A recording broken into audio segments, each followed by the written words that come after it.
এই ইহুদি এবং নাসারাদেরকে যদি আমরা স্টাডি করি তাহলে আমরা দেখতে পাবো কোরআনে হাকিমের মধ্যে আল্লাহ রাব্বুল আলামিন এই ইহুদি এবং নাসারাকে অনেক ফজিলত দান করেছিলেন, অনেক সম্মান দিয়েছিলেন। এদের ওয়াদা খিলাফি, আল্লাহর বিধানকে না মানার কারণে, নবী এবং রসুলদেরকে হত্যা করার কারণে আল্লাহ রাব্বুল আলামিন এদেরকে অভিশপ্ত জাতি হিসেবে ঘোষণা করেছেন। পৃথিবীতে এরা লাঞ্ছিত। কোরআনে কারীমকে যদি আমরা পড়ি তাহলে জানতে পারবো আল্লাহ রাব্বুল আলামিন বহু জায়গায় বনি ইসরাইলকে সম্বোধন করে বলেছেন, আন্নী ফাজ্জালতুকুম আলাল আলামিন, সমগ্র পৃথিবীর মানুষের উপরে আমি তোমাদেরকে ফজিলত দান করেছি, সম্মান দান করেছি। এই ইহুদি জাতি একটা সময় পৃথিবীতে খুব সম্মানীয় জাতি ছিল। মুফাসসিরিনে কেরাম বলেন যে শুধু বনি ইসরাইলদের মধ্য থেকে প্রায় 4000 আম্বিয়া মানে নবী এবং রসুল পৃথিবীর বুকে এসেছেন। সেই জাতিকে আল্লাহ রাব্বুল আলামিন অভিশপ্ত জাতি হিসেবে ঘোষণা করছেন। এর কারণ কি? এর কতগুলি কারণ আছে। নাম্বার 1, এরা হচ্ছে ওয়াদা খিলাফি করনেওয়ালা, মানে আল্লাহর সাথে যেই ওয়াদা এরা করেছিল তাকে এরা প্রায় ভঙ্গ করত। এমনকি নবী এবং রসুলদেরকে এরা জিন্দা জবাই করে দিত। ওয়ায়াকতুলুনা আন-নাবিয়্যিনা বিগাইরি হক, ধোঁকাদেহি, মিথ্যাচারিতা এদের নেচারে এবং এদের চরিত্রে বসে গেছিল। ফলস্বরূপ পৃথিবীর সবচাইতে শাতির এবং ধোঁকাবাজ জাতি হচ্ছে এই ইহুদিরা।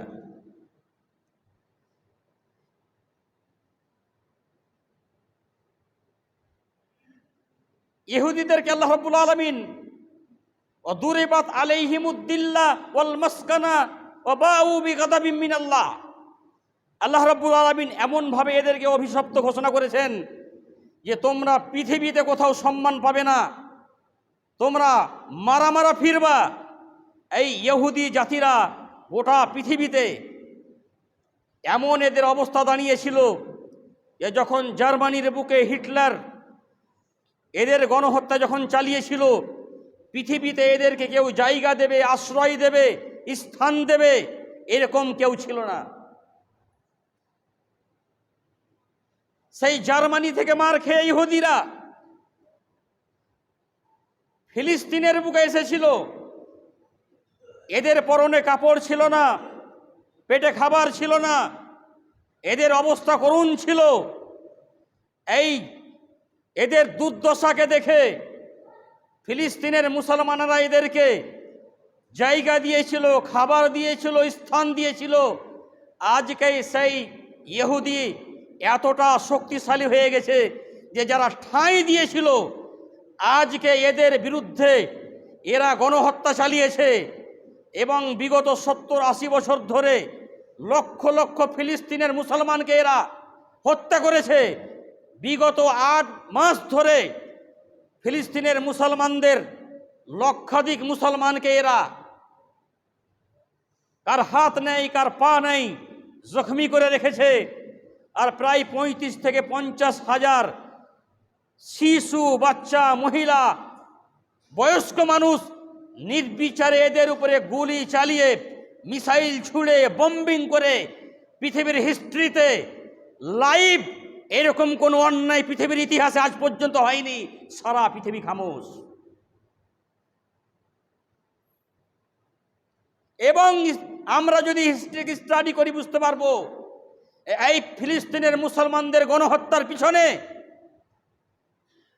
কিছু স্বার্থপর মুসলিম দেশ, মুসলিম নেতা, মুসলিম রাষ্ট্র পর্যন্ত এই ইসরায়েলকে সহযোগিতা করছে এই মুসলিমদের হত্যাকে সামনে রেখে। প্রিয় বন্ধু, যে আল্লাহ রাব্বুল আলামিন এদেরকে অভিশপ্ত বলে ঘোষণা করলো, এদের সাথে মুসলিমরা আজকে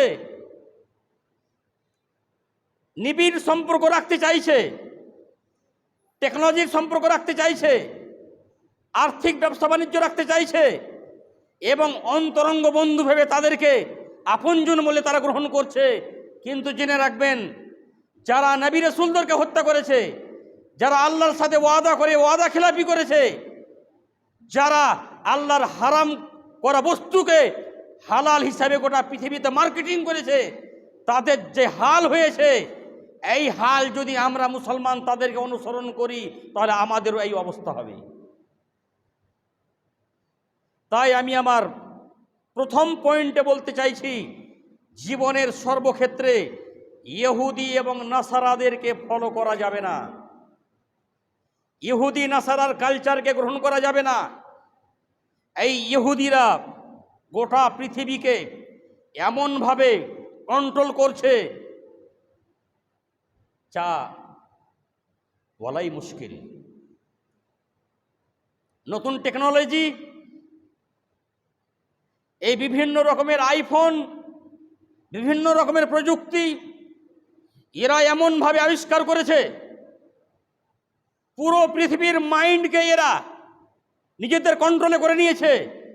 একজন যুবক যদি ইউটিউবে গিয়ে, গুগলে গিয়ে সে যদি সার্চ করতে চায়, তার মাইন্ড কি চাইছে কন্টিনিউ এমনিই চলে আসছে। এই ইহুদিরা মুসলিম যুবকদের ব্রেনকে এমনভাবে ওয়াশ করছে, আজকে এই অ্যান্ড্রয়েড মোবাইলের চক্করে পড়ে এদের দিন, ইমান, ইসলাম সব শেষ হয়ে যাচ্ছে। কারণ তারা যে এক জগৎ সাজিয়ে রেখেছে নেটের মাধ্যমে, সেই অশ্লীলতার দিকেই আমাদের যুব সমাজ ধেয়ে যাচ্ছে। আর দিন থেকে, ইসলাম থেকে, কোরআন থেকে, পর্দা থেকে, ইসলামী কালচার থেকে মুসলিম যুবক যুবতী ধীরে ধীরে সরে যাচ্ছে। এইরকম একটা চক্রান্তের জাল বিছিয়েছে। এতে থেকে আলেম থেকে শুরু করে, মুসলিম যুবক থেকে শুরু করে, মুসলিম ছাত্রী থেকে শুরু করে, মুসলিম মা বোন থেকে শুরু করে কেউ আমরা এদের এই চুঙ্গল থেকে বাঁচতে পারছি না। নাম্বার 2,